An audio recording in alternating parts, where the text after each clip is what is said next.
two children that we have here today doing the intensive therapy program are Seth and Carson. They are both 5 years old, and they are doing their second session of a 2-week intensive program this summer. They both have cerebral palsy, which would be clarified as spastic diplegia. They both are also 1 to 1.5 years status post selective dorsal rhizotomy, and they are both working on balance, standing, walking skills.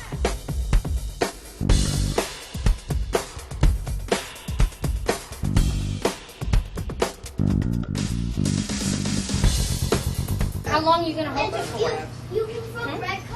During the intensive therapy program, the children are here for 3 hours, so it really gives us an opportunity to focus on all of their deficits, from providing hot packs to warm up their muscles prior to doing strengthening and stretching.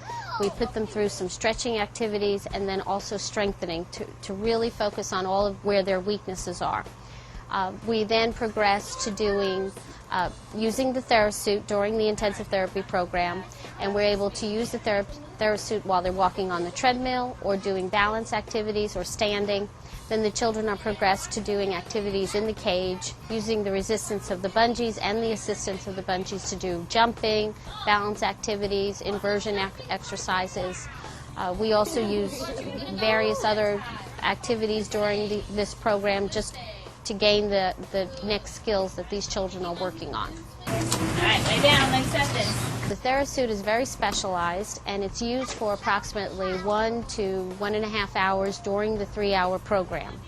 And by applying the TheraSuit and the bungees on the TheraSuit, you create a compression force and resistance for the child to move against. So it is a way to improve their strength, their proprioception, their sensory awareness, their balance. It helps in their gait alignment and their standing alignment, and really it helps to improve their overall endurance also. The suit is composed of a vest, shorts, knee pads, and then we have sneakers that we have purchased, and then we have sewn on tape to connect the bungees to the shoes. So each suit, there's various sizes. The yellow suit is the smallest, and then the red is the next size up from the smallest. And as you see that the yellow suit has yellow bungees and the red is the red. And as you go up in size, the bungees are more resistant. So the red has greater resistance compared to the yellow. So when we apply the suit, there is a standard way to put the bungees on and alignment for them. But then what we do is we individualize it to the child and to their needs. So Carson has a little bit different alignment of her bungees on her legs to control some of the rotation while she's walking. And Seth, I put on his bungees a little bit different on the back of his knee because he tends to hyperextend his knee. So we try to get him into more of a flex position while he's walking. So there is a standard protocol on how to put the suit and the bungees on, and then you customize it to the individual needs of the child. Carson's going to beat us over to that treadmill.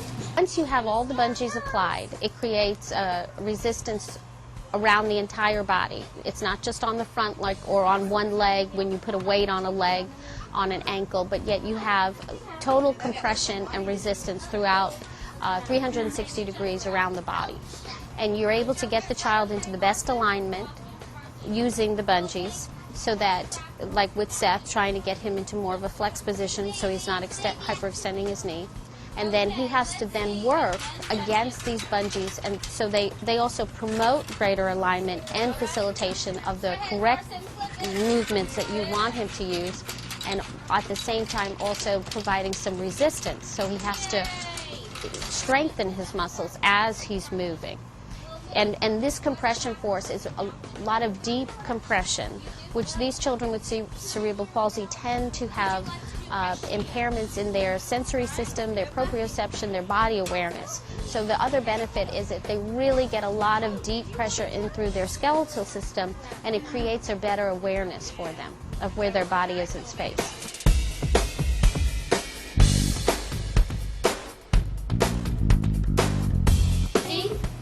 And step. Can I have my hand? Ready? ready to go. Oh, nice stepping up, Seth. The TheraSuit we leave on for an hour to maybe an hour and a half. They tended to wear it a little bit longer today, but as you see, I removed the lower portion of Seth's TheraSuit so that he could do some activities a little bit more easily, and that we can still get the benefit of having the vest and the shorts on Seth, because his primary area of weakness is also his trunk. So by just keeping on the vest and the shorts, he's able to tolerate wearing the TheraSuit a little bit longer for me. And then we can get that benefit of continued compression and resistance through his trunk. Wearing the suit itself is fatiguing. So then having the child actually do activities in it becomes even more fatiguing. Whoa, that was super.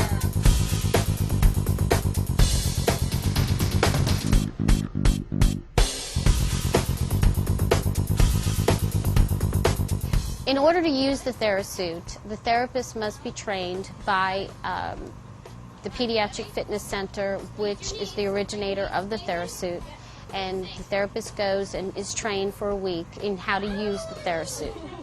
Then certain clinics, and there are approximately 90 in the United States that have the TheraSuit and do these programs, the intensive therapy programs, and also have the cages.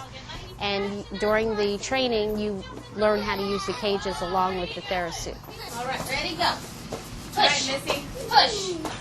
Good girl. Well, using the cage as a universal exercise unit to do strengthening, it's a basic pulley system with weights for resistance, and which we use sandbags and splints to isolate out the joints and the extremities that we're focusing on.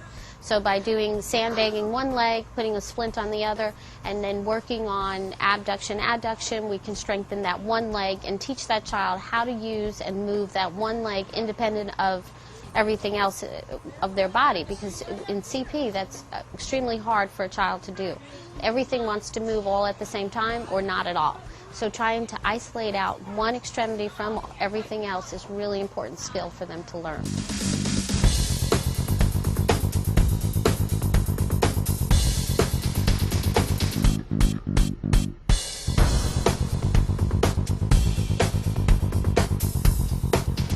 Prior to using the suit, we require that every child have a recent hip x-ray within the last 6 months.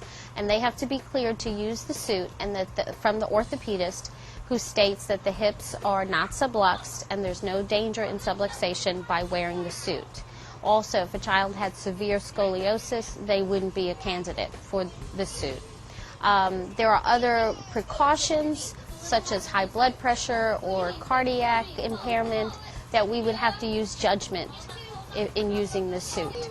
But most children are able to use it. It really comes down to if they do have any bony deformities or, like I said, a subluxation, we wouldn't want to use it because we could cause more harm to it. We wouldn't want to encourage a bone to go in the wrong alignment.